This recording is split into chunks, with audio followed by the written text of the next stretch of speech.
Bum bum bum bum bum bum bum bum bum bum bum bum. The Peter Like Show. Bum bum bum bum bum bum bum.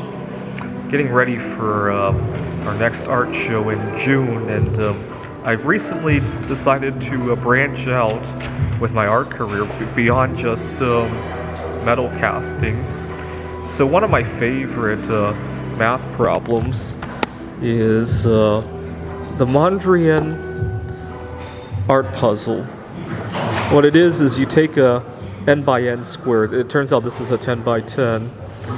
And you divide it into distinct rectangles. So you can't have the same dimension of rectangle. And you want to minimize the differences between the areas of the rectangles. And it turns out for a 10 by 10, this is the solution to it. I think it's been solved up to 50 or something, but I'm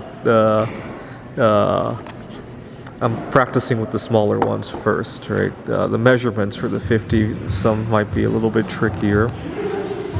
And I also looked up the world's toughest Sudoku puzzle.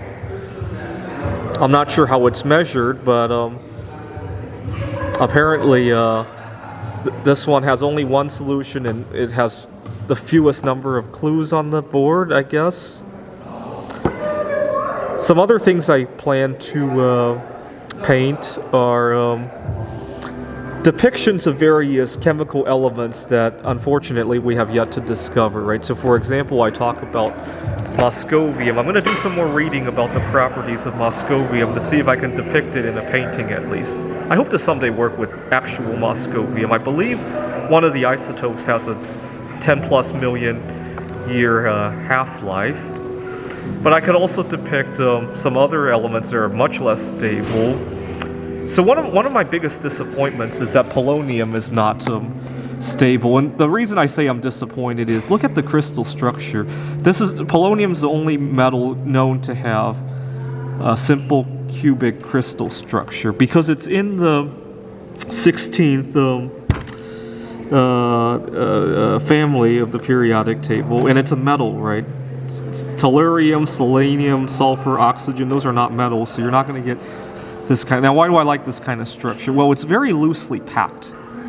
That means solid polonium is probably much, much less dense than liquid polonium. So as you're making a crystal of polonium, the crystal would bob it really high out of the... Think of it like ice on top of water, right? And give you a lot more control of the crystal growth, potentially. It's a double-edged sword. Obviously, the part of the polonium that's exposed to air would oxidize as it's forming its crystal, but you could probably do it in an oxygen-free environment, right? I'll do more reading about this, and then I'll depict it in a painting, I suppose, along with some other elements. This is the Peter Like Show. Bum bum bum bum bum bum bum bum bum bum bum bum. The Peter Like Show. Bum bum bum bum bum bum bum.